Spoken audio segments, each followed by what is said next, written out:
welcome to Spiritual Awakenings International Spiritually Transformative Experiencers Panel.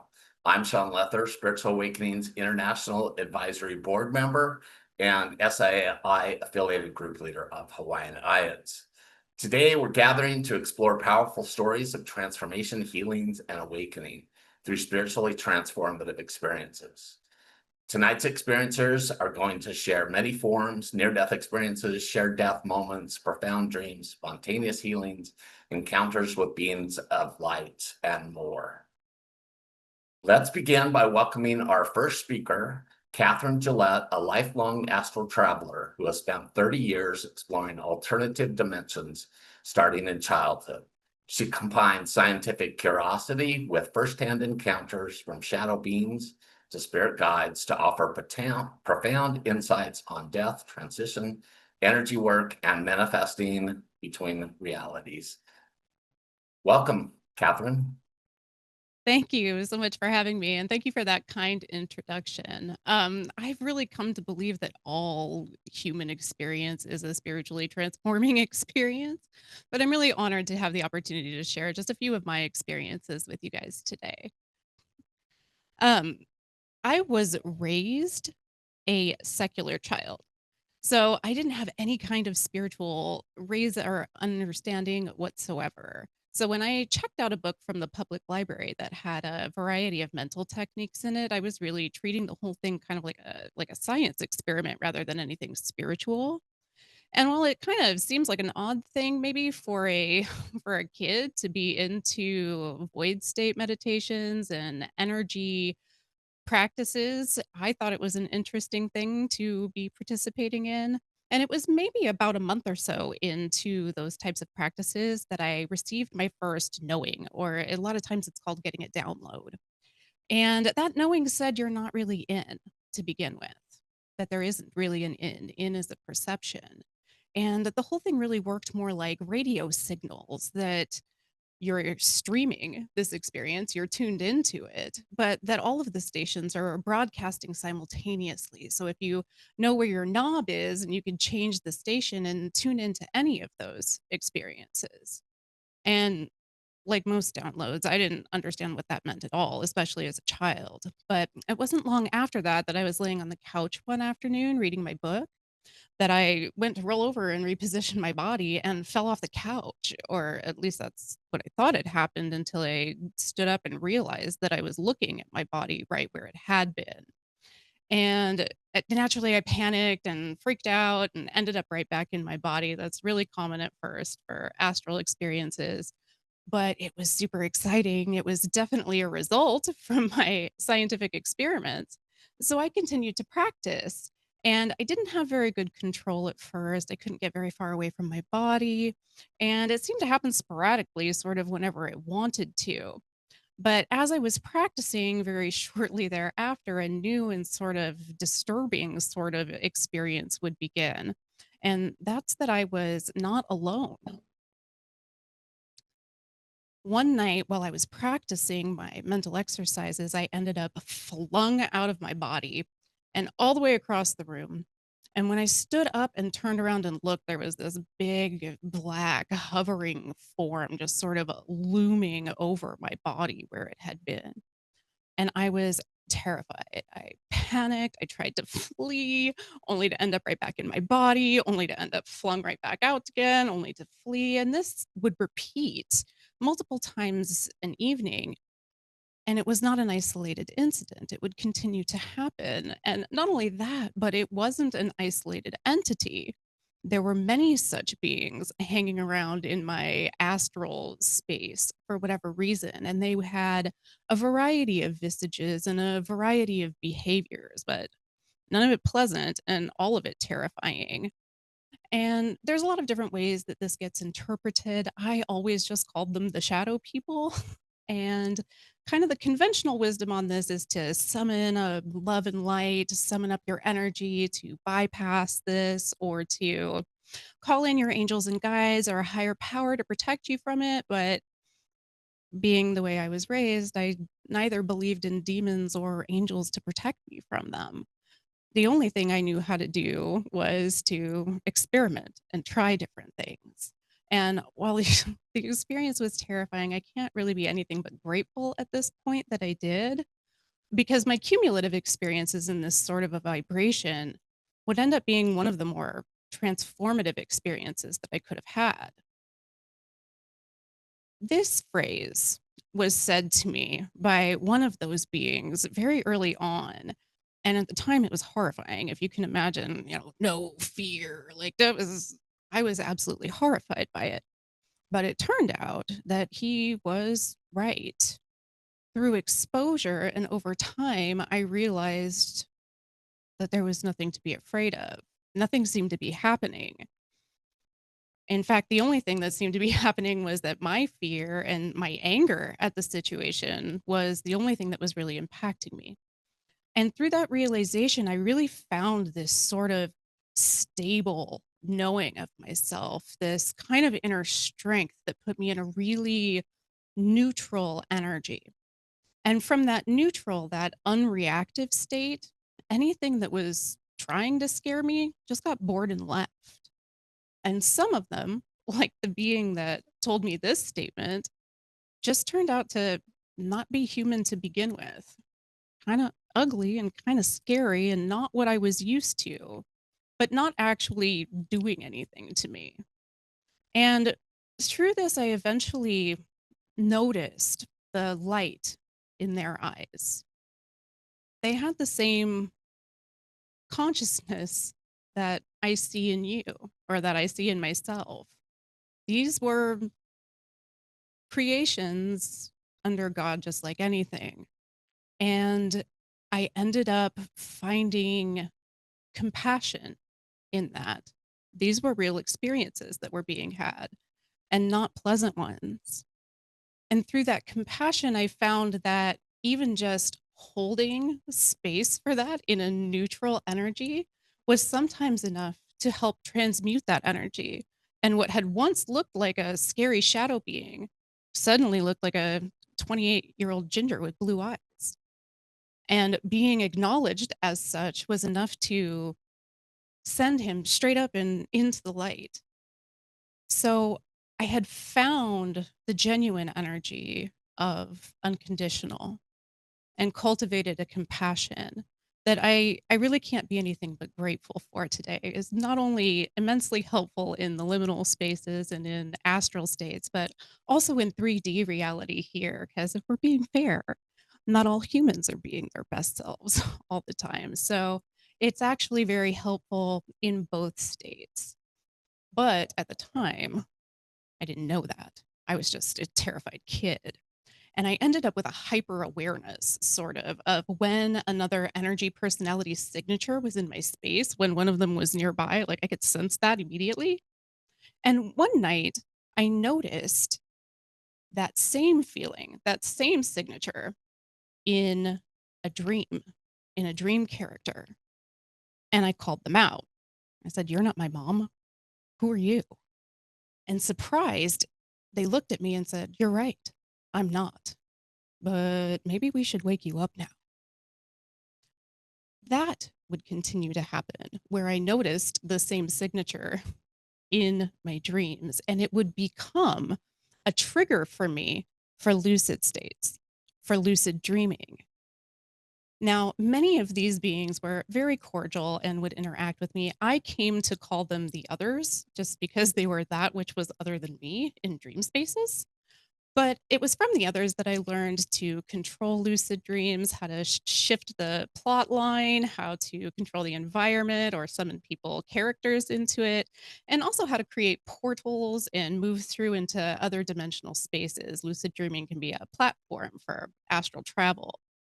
And one of the most beneficial things about lucid dreaming is the energetic muscle memory that it develops for a 3D reality manifestation practice, because we develop the real practice of controlling reality, just having that confidence, knowing that things can be moved around and that we can change that. And it was a hugely beneficial experience through mostly cordial beings in my dreams that would interact with me. One of them that appeared on the couch next to me one night, I said, when I called him out, like, "Who are you?" He looked at me and said, "Oh, you can see me?"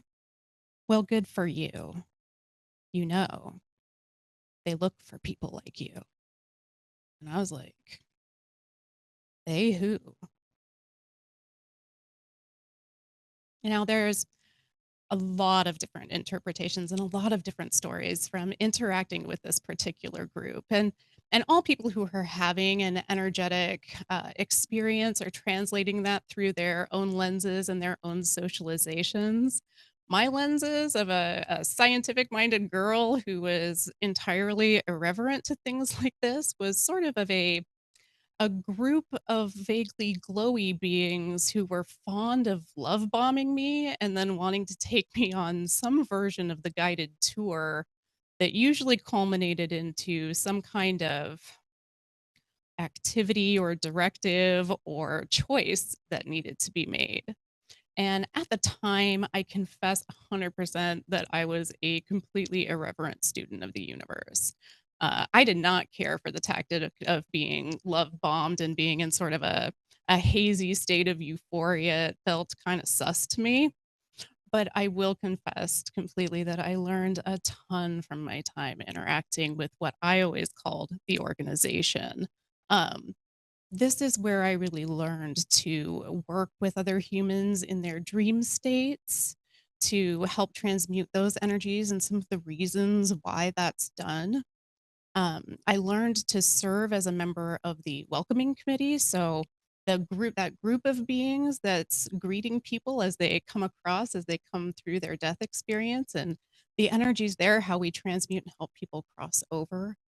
I was pleased to learn how to do the interdimensional travel and interstellar travel. There's actually a decorum for working with beings that are outside of our personal experience. So, learning how to be a good ambassador to other beings and other experiences in other realms was deeply beneficial for me, as well as having the experience of being connected to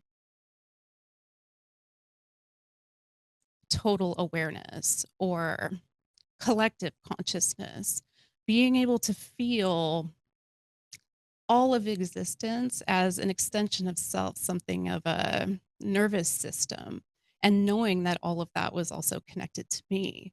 So, all of these types of things in my time working with the organization were deeply beneficial and hugely informative. And but it would be a lot to go into. So I think what I would like to leave everyone with is this. I was yanked out of my body one night by one of my guides, an evening when I was being particularly obstinate. And I was taken to a room with a large painting in it. It was humongous. And all of the strokes were painting themselves into infinity. One stroke would lead to other strokes, would lead to other strokes. And there seemed to be no end to this massive landscape that was being created. And as I stood there, kind of astonished, looking at it and appreciating it, that canvas fell away and fell forward. And what was underneath it is indescribable in words. It was that bright light, that God consciousness, and standing in the real presence of it was entirely overwhelming to my human ego personality. And all I could do was weep in the presence of it. And my guide next to me said, "Yes, that which lies beyond is outstanding, but it is behind the other for a reason." And then I was plopped back into my body. And in that experience at the time, I was kind of like, "What are you trying to say?" I was a little bit put off by the shaking of the finger at me, but it had been a warning that I had been spending too much time focused in other realms, too much time out of my body doing other things, and that I had lost the plot. I'm here in this human form for a reason. This is where the creation is happening. This is where the brush strokes are happening. This is where the furthering of all that is into infinity is taking place. And so, as much as it's fascinating to look into all of the things that are going on in the other realms, for me at least, it was a message to bring that knowledge back, create something with it, and keep yourself focused on the 3D element, or the fact that you're here as a human creating. That is what I have for you. Thank you so much for joining and listening to me. Thank you so much, Catherine. I have to tell you, on behalf of probably millions of people who have experienced those shadow people as Mhm. children who didn't know what they were. I think it's amazing that you're talking about it, and it's wonderful because I've run a lot of groups, and so many people have experienced that, and it's really cool the way you talk about how you experienced that and then communicated with them in such a positive way. So thank you for sharing that with us. Thank you. I appreciate you. Okay, our next speaker is Lynette Setzkorn, who's sharing her journey through grief and PTSD after her husband's death led her to a spontaneous spiritual healing. Once consumed by anger and nightmares, she emerged with a transformative sense of inner peace and fearlessness around death, now living as a spiritual mentor and artist. Welcome, Lynette. Hi, how are you doing? My name is Lynette Setzkorn. I am a regular person who has, through absolutely no doing of my own, had some incredible, profound, spiritually transformative experiences. And when I was thinking about this talk, by the way, Kat, that was incredible. Wow. And it was wonderful because one of the things that I do want to talk about as well is how we can feel when we hear the incredible experiences of other people and how that can impact all of us. So I'm going to talk about a profound STE, and then a different process that I call an STEE, a spiritually transformative educational experience, and they are both important. So, oh, goodness, we tell stories, I think, because they help us become more open to and possibly more likely to experience things like this, like we've been talking about this whole weekend. And there are some amazing stories out there. We've all heard them. I was brought up in a really religious family where things like this were frowned upon. And then through some early trauma, I left the church, dealt with fear of death my whole life. And I was lucky enough in 1991 to meet the most divine man I had ever. I mean, he was just wonderful. I was 36 years old. He was 5 years older. I'm going to try to share a picture of him because I love him. And we still have a relationship now, Mike and I. But he was the reason for the spiritually transformative experience that I had. He became ill, and as much as I loved him, I couldn't fix him.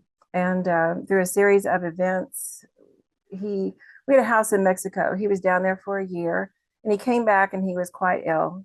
We'd had a lot of traumatic experiences with hospitals and with medical care because he had been ill for a while. But what affected him in Mexico was brand new, and so doctors were looking at tropical diseases, possibly parasites. We didn't know, but he landed in the hospital in April of 2011.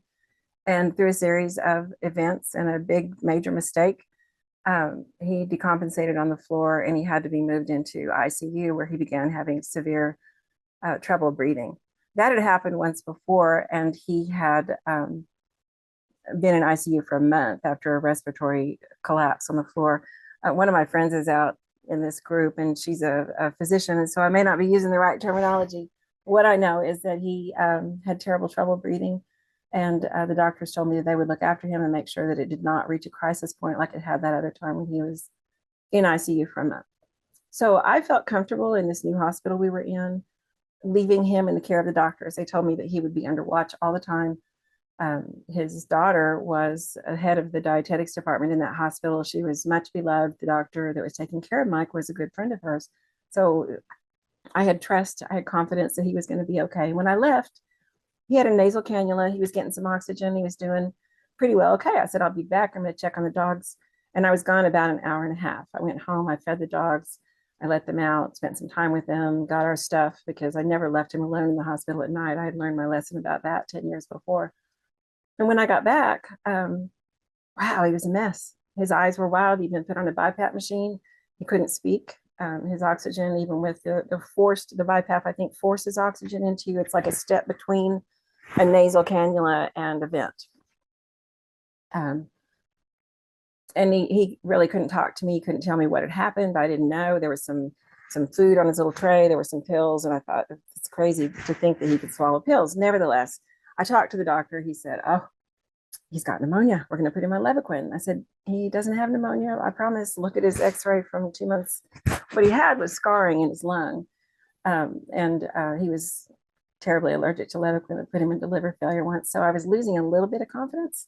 Still, I'm the good wife. I'm the one that's going to say, okay, let's, team, let's go. We're going to save my husband, and I'm going to be, here to help and not get in your way, and blah, blah, blah. So the doctor says, I'll be around. If he has to be intubated, we'll take care of that, but we're going to try to avoid it. Well, it couldn't be avoided and might continue to deteriorate. He went downhill over a period of hours, and they were paging the doctor, the one who had promised me that he would be around, that he would be available, that he would take care of things and not let it reach a crisis, paging him over and over, and there was no response. And so after, I don't know how long, it seemed like the night was interminable, but Mike reached a point where he couldn't hang on. And he told me that. He squeezed my hand. He said, I can't. And then his eyes went dead, and I just lost it. Being in a position to where we can't help a loved one is just about, to me, that's like the worst thing. It's worse even than being trapped in a situation on my own.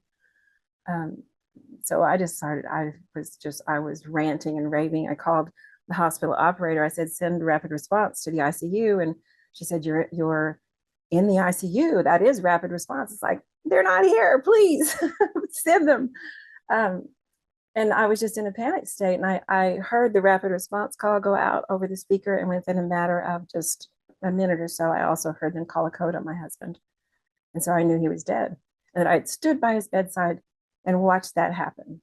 And it was unbearable. I started screaming. I don't know what I was saying. My sister grabbed me, the staff grabbed me. We all got shoved into this little room where they put family members who are out of control and scaring the patients and staff.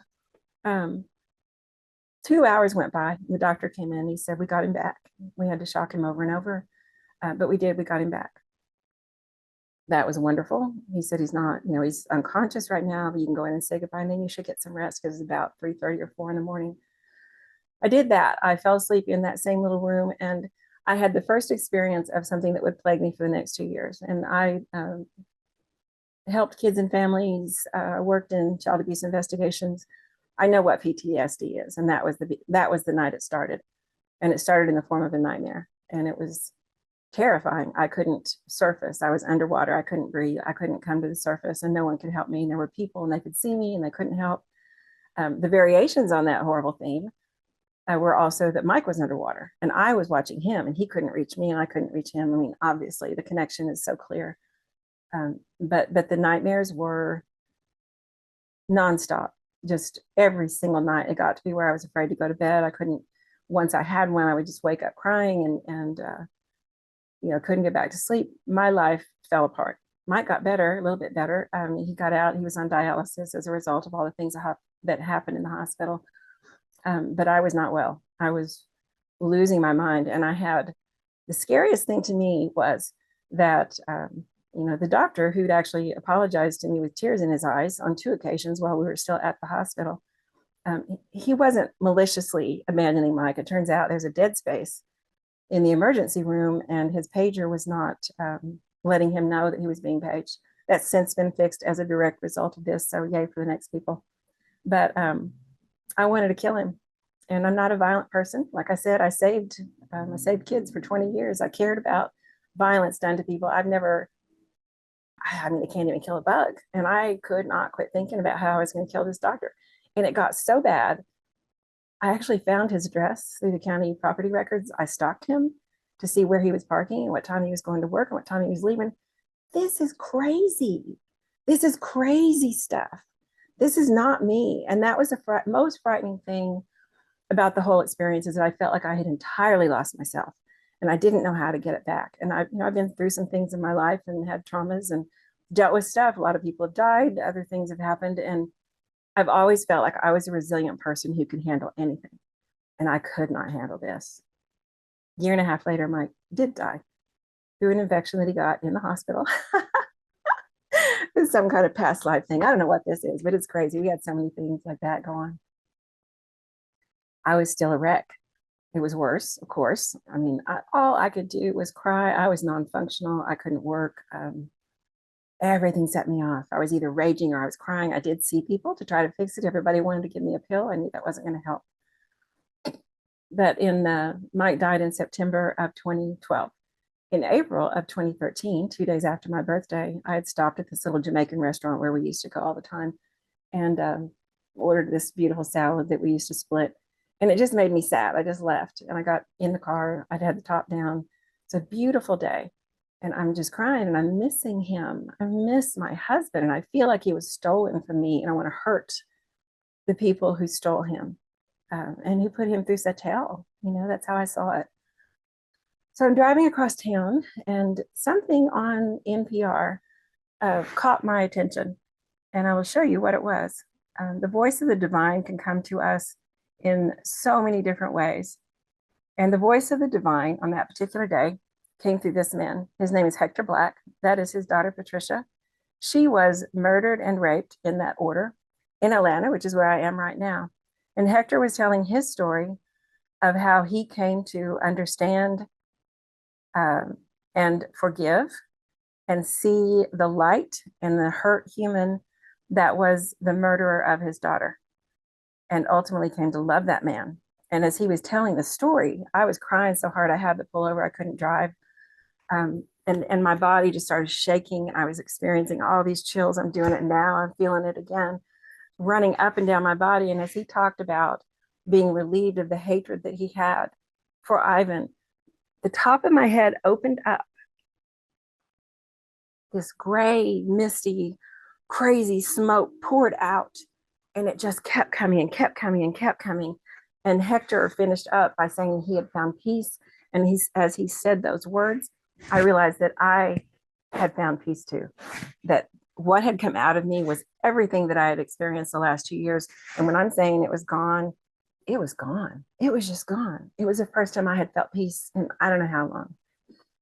So I tell that story always. I think it's great. I love this story. My God, it changed my life, probably saved my life. But I also think about the people who may be out there who haven't had an experience like that, who maybe need or want one in the same way that I did at the time, and how that can make us feel really sad. And maybe like, why not me? Why undeserving me? And that's where this thing that I added at the last minute about the spiritually transformative educational experience. This is where that comes in. And I want to talk about that because the STE that I had is not something that I created. I did nothing for it. It was like the universe said, we can't stand her stuckness anymore. We're going to do something here. We're going to intervene. Why that happens for some people, I don't know. I'm grateful it happened for me. It can't be recreated. I don't have the power to make that happen myself. What I realized a couple of years after this experience is that I was also stuck in unforgiveness of a different kind. I was free of the doctor. I was free of the medical people, but I couldn't forgive myself for my failings, for not being, a better advocate for all of the things that I thought that I did wrong. Intellectually, I could not blame myself. Good Lord, it was just a series of events and it was terrible.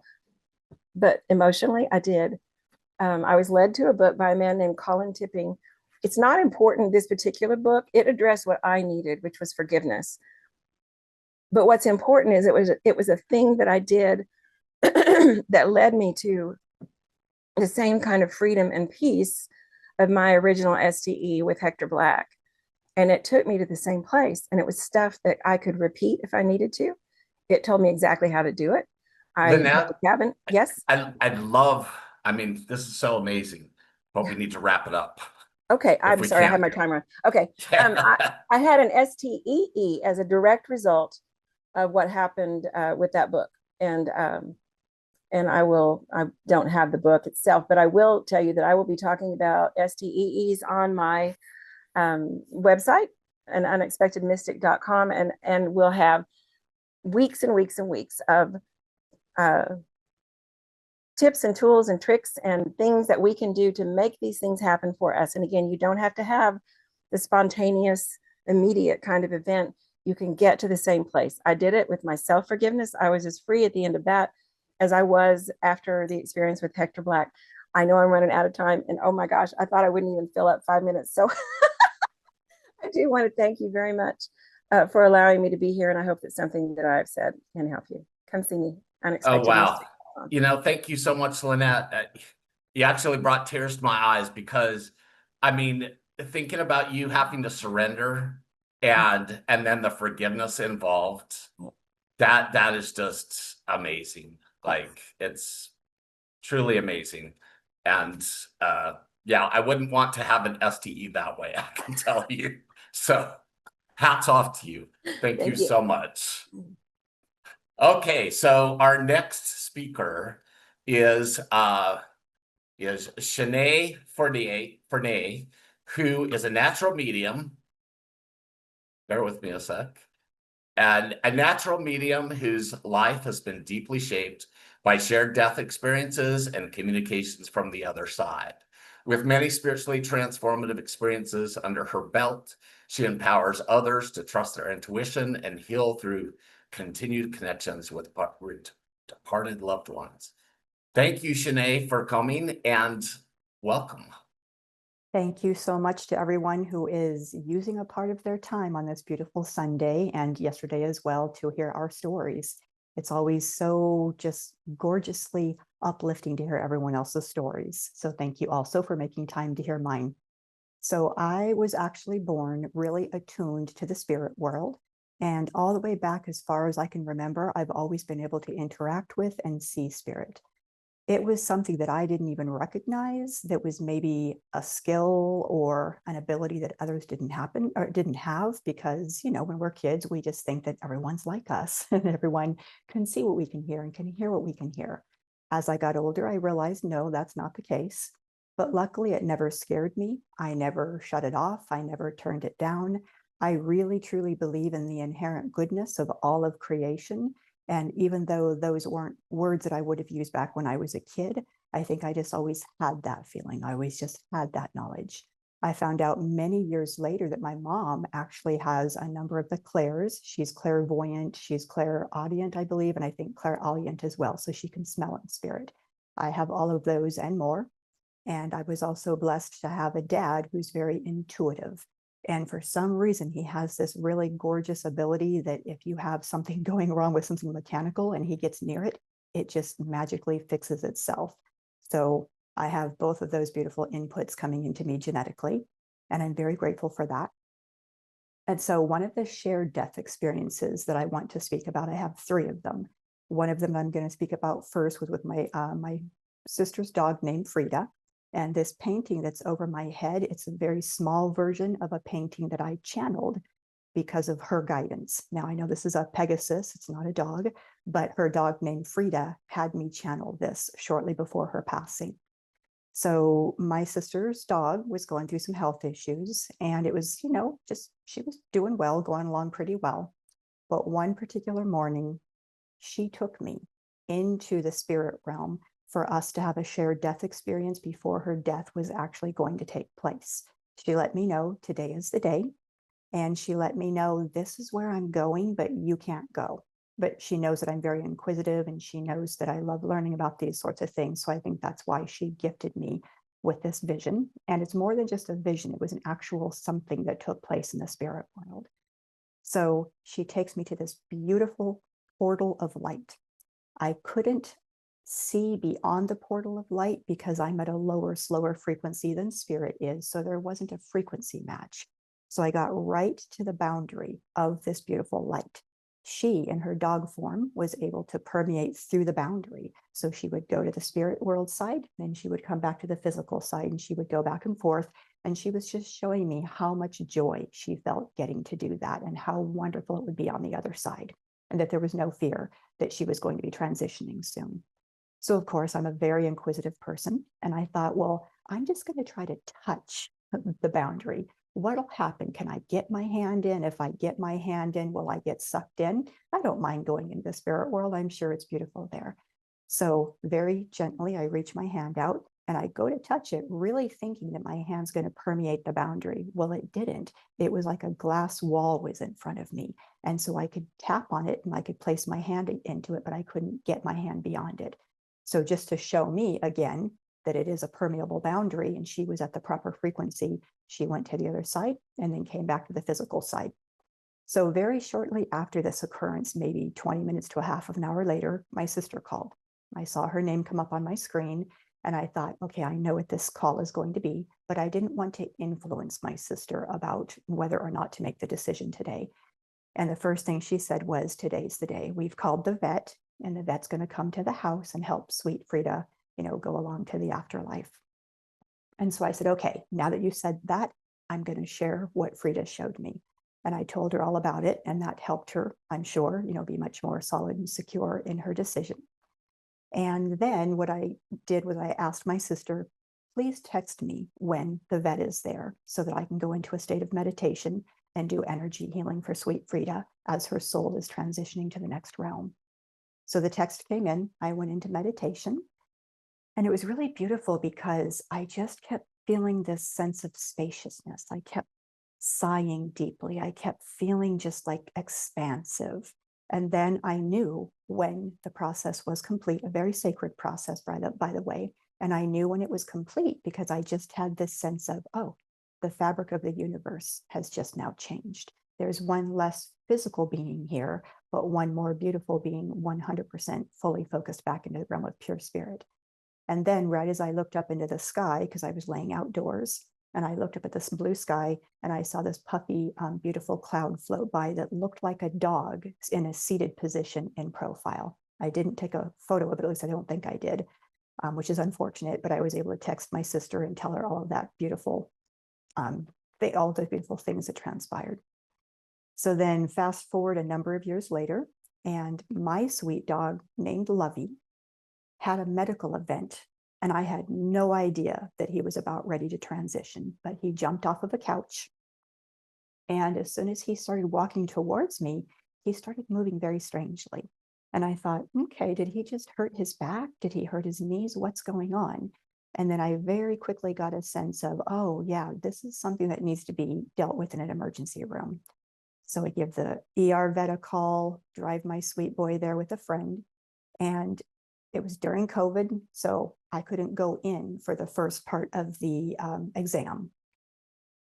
So about 15, 20 minutes later, they text me, they let me know that I need to come in because we need to have the end of life conversation, which was a complete shock. I was not ready for that. Yes, I'm a medium, and yes, I communicate daily with my loved ones in spirit as well as other loved ones in spirit, but it's still different.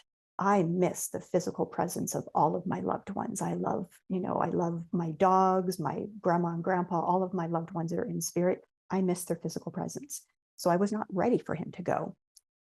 So I asked them, well, what is the other option if it isn't euthanization? And they said, well, we could pull out all kinds of stops. We would do blood transfusions. We would do vitamin K. We would do all these things, but he would have to stay in the ER overnight and you couldn't stay with him. And we're not even sure that we can keep him alive until the morning time. He might have a stroke. He might have a heart attack. We don't know. And vets, for some reason, consider a 13-year-old dog to be old. I don't think that is, but I get their point. But what had shown up in the ultrasound was that he had a bunch of masses inside of him internally that were probably cancerous. And one of the masses had grown so big that it had burst something within inside of him. And that was internal bleeding going on. So that's why they would have had to have done blood transfusions. So I said, okay, well, is he in pain right now? And they said, no.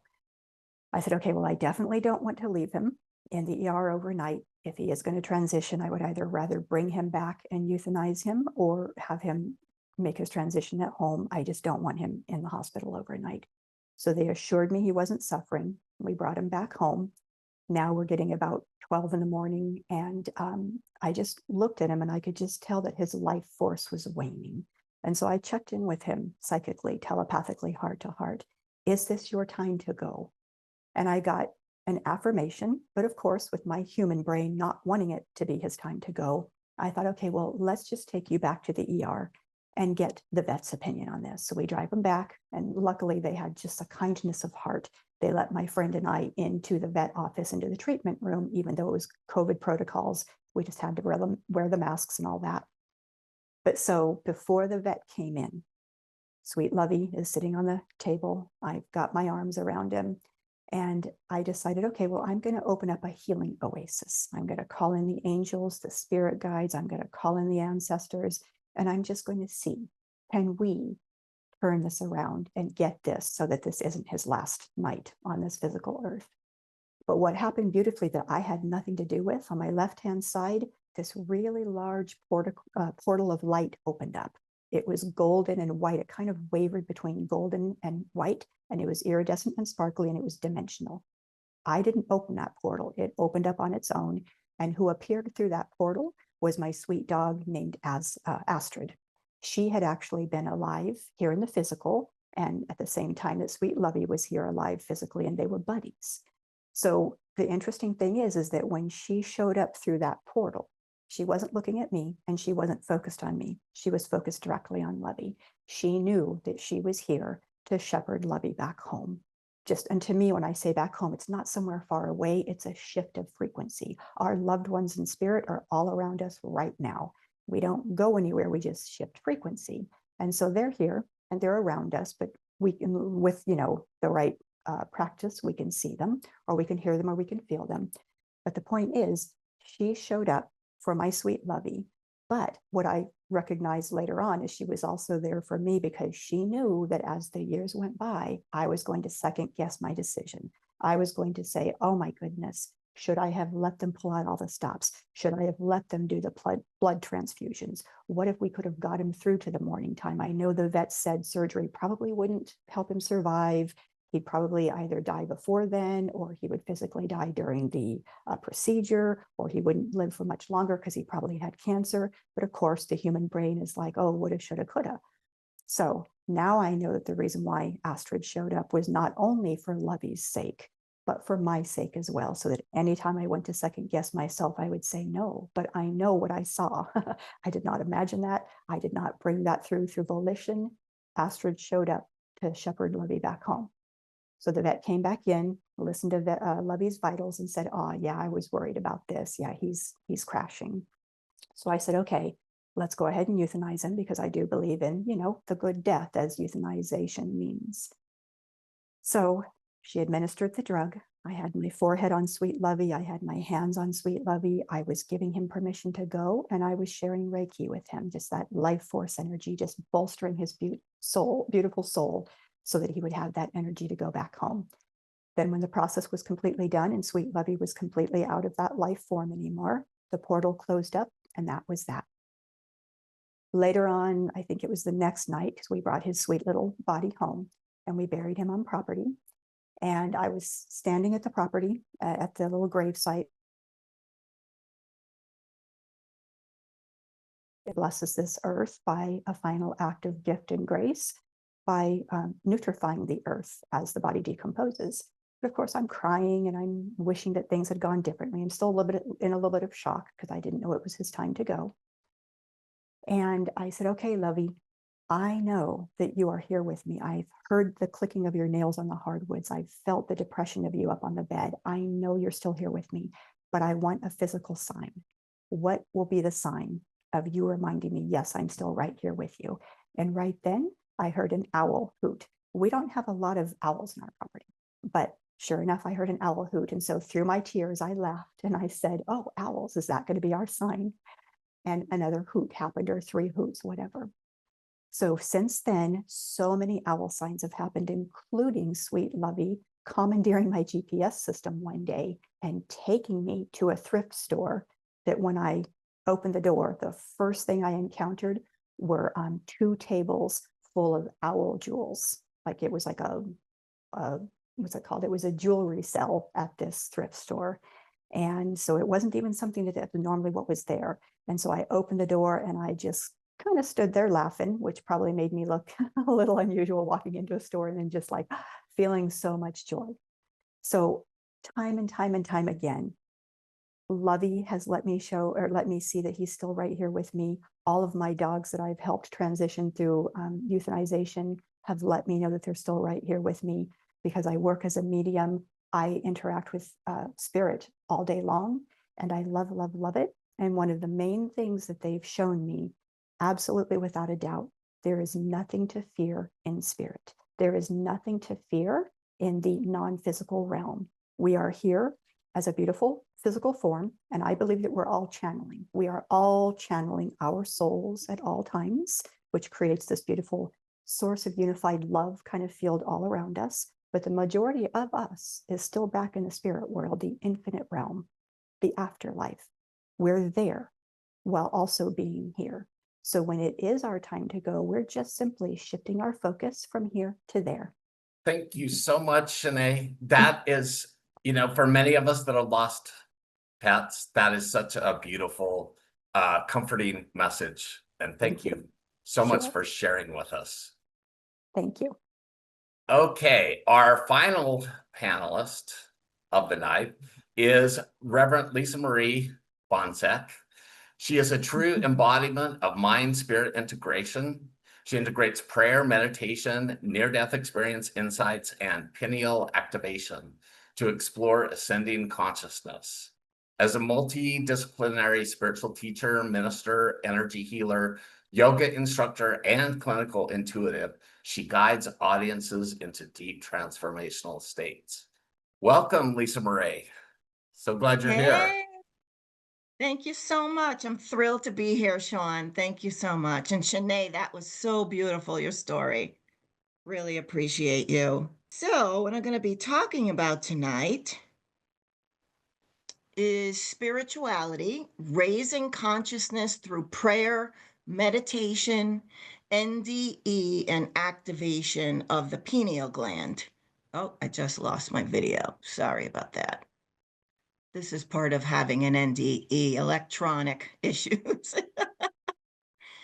So prayer is talking to God. Meditation is listening to God. When we meditate, I've been meditating for over 30 years. I do transcendental meditation. When we meditate, we go within. Lisamarie, your video's not on. I know, I can't get it on. You can't get it on. I can't get it on. It went off by itself and I keep pressing it and it's not going on. Can we just bypass that and just continue? Yeah. Okay.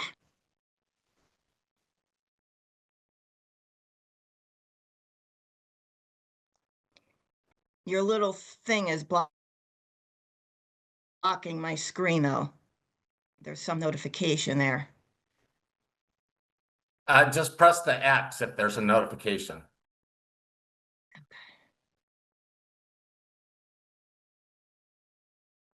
So going within to tap into your higher self is just your own soul that has a direct link to God, to source, creator. So that's where you want to go. And to raise your consciousness, you really have to meditate and ground your body. I hike in the woods, I swim in the ocean, I meditate twice a day. So my next slide, just an overview of my near-death experience I'll tell you about. I had two of them, ironically, on Easter weekend. And I had an incredible healing by Jesus and Archangel Michael. I want to talk to you about my book that's coming out in a couple of weeks that I'm a co-author of. It's called The Ways to God. It's full of wonderful near-death experiences, and I talk about mine, my two, and how to raise consciousness, and about activation of the pineal gland with the Ayurvedic treatment called Shirodhara. In my next slide, I have a picture here of my experience with Archangel Michael and Jesus. I had Lyme disease and many complications from that. And I wasn't producing cortisol, which was the cause of my NDE. So my body was getting lighter and lighter and lighter. until it felt like air. And I immediately felt my spirit resurrecting out of my body, like between my chest and my head area, the top. And immediately Jesus came down to me and put his hands out and said, "It's not your time." And then whipped up this incredible, incredible energy in a circular pattern in my solar plexus. Archangel Michael, who was about 12 to 15 feet tall, was to my left, on my back left. And I could feel his wings were about 3/4 of the size of the room. They were that huge. I could feel every little detail of the feathers within the feathers. It was amazing. So I then realized as soon as I left my body, I turned into love.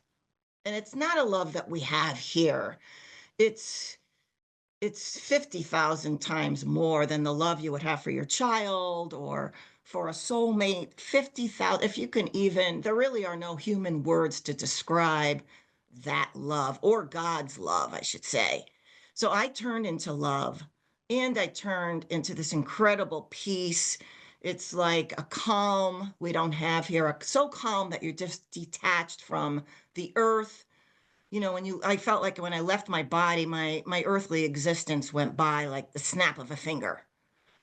And then I instantly started talking in this other language. I don't know if it was Aramaic. I'm just not sure, but I was talking fluently in another language. And I knew that I was praying in that other language for my own body's healing.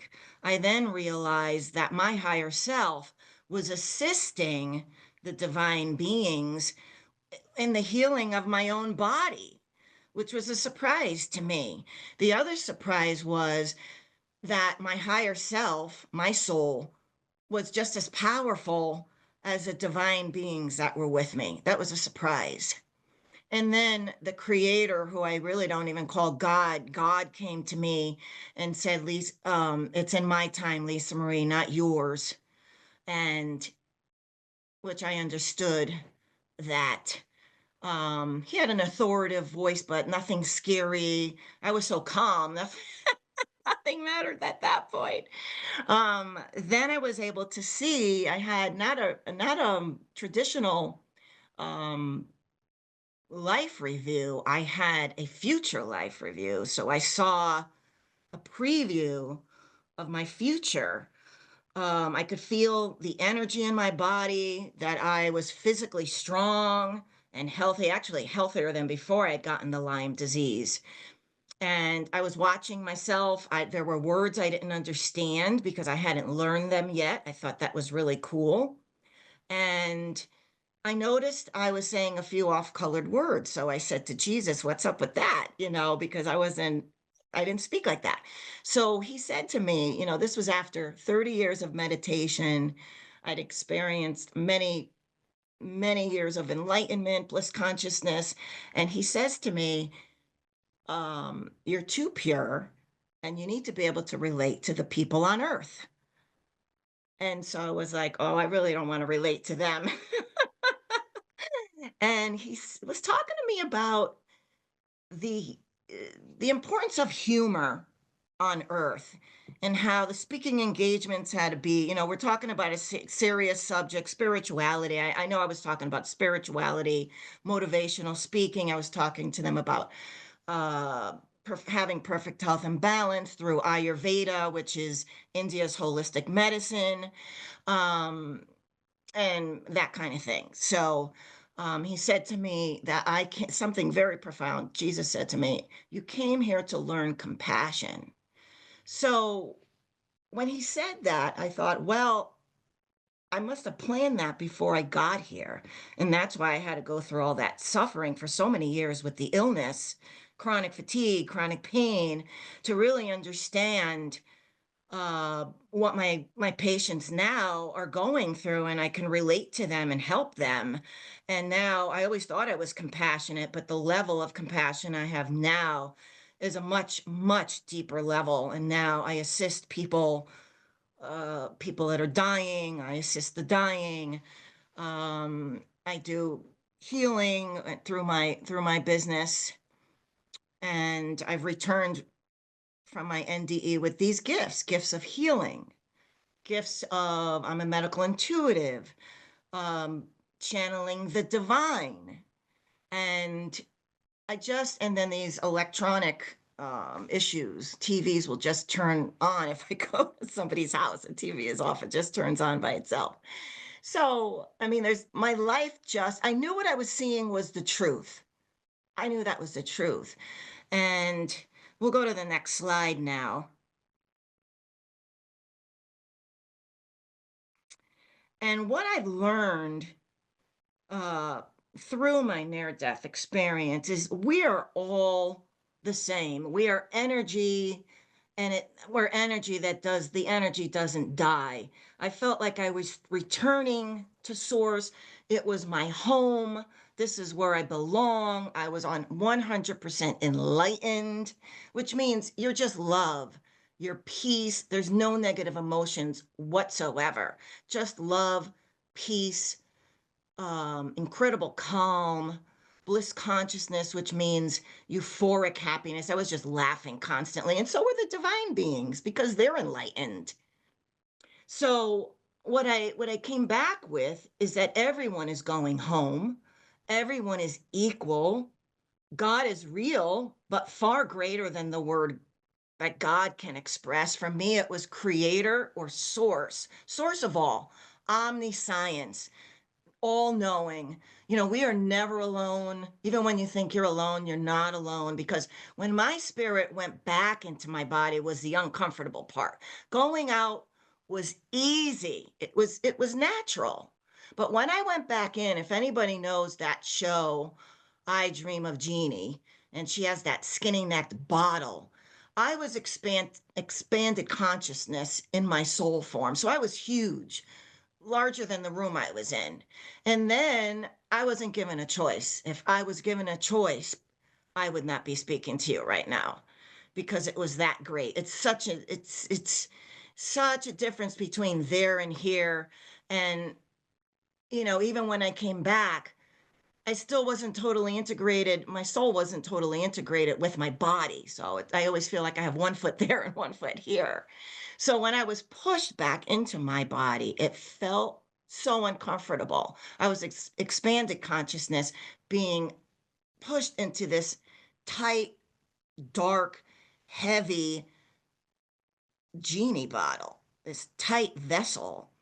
And what a difference. Then you don't have any divine knowledge anymore. I was given so many downloads during my NDEs that lasted all weekend long on Easter weekend.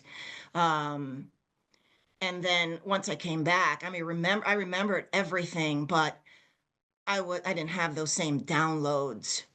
Um, and then you just realize then that you're in a limited body. And I know my life just went by so fast, like the snap of a finger. And then 14 days after my NDEs, I was still not integrated with my body. So I was seeing these visions of my future all day long. I couldn't control it. And I was thinking to myself, I would think that that's what a medium sees, these very clear video clips in my mind's eye. Many years ago, I remember I had an Ayurvedic treatment to Shirodara, and I saw Buddha in my mind's eye. He appeared to me on my left side with my eyes closed. And I guess he just wanted to see if I could see him, maybe, or maybe he's my spirit guide. I'm not sure. So through gratitude and forgiveness and acceptance, we could get through this earthly, dense experience with the trials and tribulations that we have here. Gratitude of any situation. I went into gratitude when I was so sick with COVID a few years ago, and it just turned the energy around of the illness very quickly, because we are here to go through these things. That's what I was told by God. God said to me, everything is in divine order. everything was happening as it should be. And I trust that. And that's part of my navigation on earth, is to trust that divine plan that you made with God before you even got here. And, I see now how everything is happening that I saw in my NDE that I knew was the truth, but I didn't know how I was going to get there. And I just sit back, I trust the plan, and I let everything happen. I Thank you quickly so went, much, Lisa Marie. We need to wrap it up if we can, just so we can stay okay, on schedule. okay. So let's go down to the last slide then. Here's my contact information. This is my website, Perfect Health and Balance, my holistic center, and a little code here. And I want to thank you for being with me on my journey. Thank you so much. I loved your message of compassion and how you were shown compassion for yourself so that you could come and share it with others. That's such a amazing gift. So let's, by the way, somebody should, I'm going to send you a message to start your video. So you should see a pop-up, Lisa Marie. So hopefully you can turn on your video. And now if everyone would like to put their questions in the chat, we'll go ahead and let's start off with Katherine. Again, those shadow people, that's so amazing, literally, that you communicated with them and could see them differently, because for many, that's so fearful. So what do you think the shadow people are, and why do so many people see them? So there are entities, beings that end up in what we usually term as a lower vibration, right? And so for a lot of people, if you end up in, a lot of times it's a sleep paralysis state where the body is asleep and we are most basically astral, but we haven't realized we can sit up and get out. We're conscious but asleep. So that's a lot of times where people see things like the shadow people. Sometimes it's when we end up in a sort of tuned out state through whatever we're doing, something monotonous or repetitive, and we see things in the corner, we experience that kind of thing. And it's just a product of us being here in the human space and stepping out of tuning in for a moment to the adjacent frequency of just the astral state, the physical reality in an astral state. We start seeing all the things that are there. They're always there. They're not unnaturally there. We're just not usually tuned into seeing them. Thank you. Lynette, wow. Again, that how are you able to forgive? Because that I think is one of the hugest lessons that most of us struggle with. I couldn't forgive the doctor on my own. I could not get free of that on my own. Again, I laugh and I say, oh, I think my guides came in because they were sick of it. They were as sick of it as I was, and they saved me. But what I do know, and what I spent not enough time on, is that we can accomplish the same process. For me, it was working through Colin Tipping's book. It was on the radical self-forgiveness. He has another one on radical forgiveness. And whatever the issue is, whether it's, it's forgiveness, it's anger, it's trauma, whatever trauma we have, there's so much help in this world. The voice of divine comes to us through others. It comes to us through our friends, from teachers, from, we might hear something on a podcast. I hear music, things that can change our lives and can lead us to that place of peace. And I think the thing is to be in that state of mind, to be mindful, to ask for help every day, and to accept that we're here in this life for a reason. We were made the way that we were made on purpose. It may be that we are not people who can come to forgive, but it's okay. Coming to know that everything is okay no matter what in this life, that's the most healing thing that I've ever experienced. Did you have to forgive the doctor more or yourself more? Well, I mean, I was more work because I had to do it. The doctor was just, Hector being the voice of the divine and causing my, all that stuff to be lifted out. But again, the bad thing about that is you can't recreate it. I love it. I'm so grateful. I think I might be dead if that hadn't happened. I didn't want to live anymore. So I'm very grateful for that, but I didn't do anything to make that happen. I think that I don't want people who haven't had that sudden and spectacular kind of STE to feel discouraged that they haven't had that kind of instantaneous healing, because the spiritually transformative educational experience gets the same result. It takes us to the same place. It takes time, and it also comes with a sense of solidity, because it was stuff that we did. It's like the lace up tennis shoe versus the spiked heeled pump, you know, the Roman candle versus the soft little sparkler. Same place, same result. One takes more time, but it also feels more solid. And we know how we got there, so we can do it again if we need to. Thank you. Yeah. Chenee, so you've been highly sensitive and intuitive since childhood, but many kids that are highly sensitive and also intuitive didn't trust their feelings. So what would be your, how did you learn to trust your feelings, and what would be your advice that you might give to people that have been struggling to trust their intuition? I love the fact that you're using the word feelings, because it's true. Oftentimes people will kind of rack their head trying to understand, well, how can I really understand intellectually what intuition is, when oftentimes it's a dropping from the head down into the heart. How does this make me feel? Does it make me feel tense? Does it make me feel agitated? And sometimes our intuition can actually guide us to a choice that we prefer not to be what the intuition is telling us to do, but we just know we can kind of sit with it and feel it. So when I was a kid, I mean, there was no other way to go through my life except for how I was. So even though I was sensitive, it was never a detriment to me. However, when I would interact with people who would say one thing, but their energy was saying another, that was kind of a lot to get my head around as a kid, that sometimes people are not actually saying what they're really feeling or what they're really thinking. So yeah, just really kind of dropping into the heart and figuring out, well, how does this feel? How does it feel in my body? If it feels urgent and like, oh my gosh, the world's going to come crashing down if I don't make the right decision, that's probably not the intuition. But it, you can nudge yourself back onto the track of intuition by just feeling into your answer, because the answer coming through your intuition is going to always feel like, oh, okay, I knew that, even if it's not the answer you want. And if it's the answer you do want, then it does feel more joyful, but it never feels constrictive. Thank you. That's very helpful. Thanks. Lisamarie, so glad your camera is on and we get to see your beautiful face. So Yeah, could you explain, a lot of people don't see Jesus in their NDEs. Some people do. Why do you think you did? And if you could elaborate, why do you think some people don't? I don't know why some people don't. I think every NDE is meant to be the way it is, because there's no mistakes in that.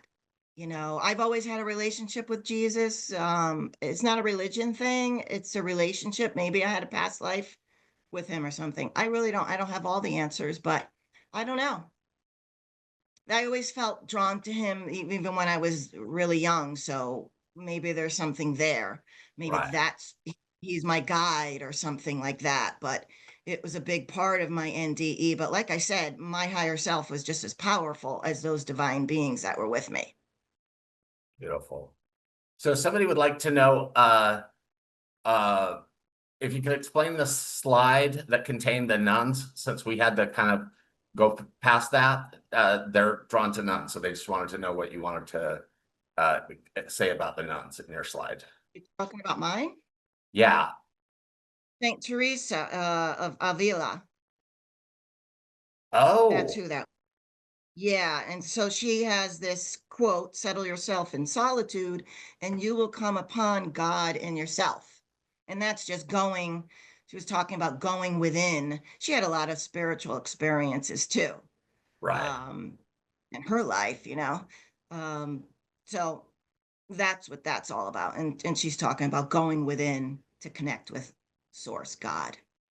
That's very cool, because actually, they say if you're Christian, you see Jesus and everything. I was born Mormon. I didn't know anything about the Catholic saints. And Saint Teresa of Avila was the first person I saw when I crossed over. So that's very cool that you Well, had her in your slides. all religions start with somebody having a spiritual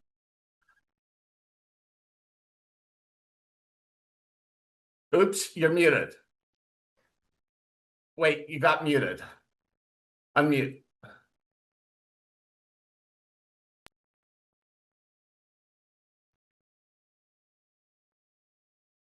One more time, sorry.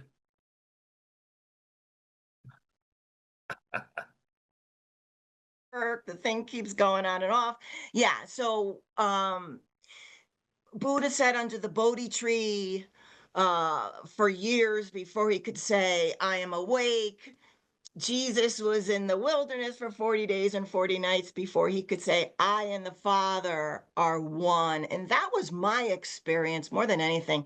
I and God, my spirit was a part of God. God was the pie. I was a piece of that pie. And I was a little, I wasn't expecting that, I should say. So that soul, my soul went back into this body. So you can't get away from source, God, creator. It is you. You are it, and you can't get away from it. So, like I said, all the religions started with somebody having a spiritual experience, and then they made all these rules and indoctrinations and dogma. That's why I studied all of the religions so that I could help everybody and have, unity, try to get some world peace going here. Beautiful. Thank you so much. Okay, so we have a question for all the panelists, and if you all want to give a little brief answer. Since our loved ones who have passed away have only changed form or frequency when we call out to them either in prayer or despair, do they hear us every time? Can they also hear our most intimate thoughts? And let's just go in order of speakers, and every one of you, answer what your feeling is on that. Yeah, 100%. 100%. Your loved ones can hear you when you're praying for them, and they can hear your thoughts is a little bit, I would translate that knowing to more like they can feel the tendrils of you and how they're compressing and how they're unfolding, if that translates into a language for them, or they're hearing thoughts. But I want to assure everyone that your thoughts are these things, they seem very different from that perspective than they do from this perspective. So you don't really have to worry about being judged or anything like that. It's not really how that goes. Beautifully said. And they're not looking at you when you're in the shower. Or if they are, they're not. They don't care. Right, they don't care. Right, they were once exactly. They were once in a body. Okay, so who's next? Who wants to answer next that question? Oh, okay. Lynette. I'll be in the spotlight, and I will just echo you. what Kat said. There is no judgment in spirit, and I think that's so hard for us to wrap our heads around, because this world is all about competition and who's better and who's worse, and there is none of that. There's not even like the masters and the guides and all. It's equal. We're all equal. Nobody cares. We're only energy. Once we leave these, I call them meat suits. I know that's offensive to some people, but it puts it in perspective for me. We're leaving it behind like an old suit of clothes, and we are returning to what we really are, which is a state of absolute love and perfection. And there is no judgment. Hear your thoughts, watch you shower. It doesn't matter. That's the thing. They just love us. Thank you. Chenee? Yep. And I would add to that yes, they can hear you when you are speaking to them, when you pray to them. Even if you have what people consider a lower frequency because you're feeling sad, that doesn't block you at all, or them, from being able to hear you hearing them. In fact, sometimes when we're deep in grief, we have a heightened state of awareness. Mm-hmm. Some people will teach that, you're not going to hear them if you're really steeped in grief. That's too low of a vibration.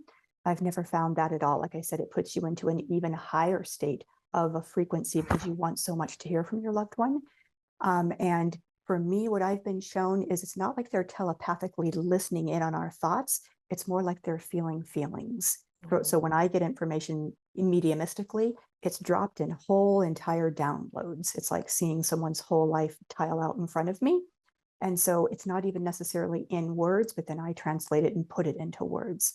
So I agree that very much we're beings of energy when we're over there, that we can have a form if we would like, but we don't have to. So it's much more of feelings and expressions and experiences as opposed to packets of words. Thank you. Lisamarie, Yeah.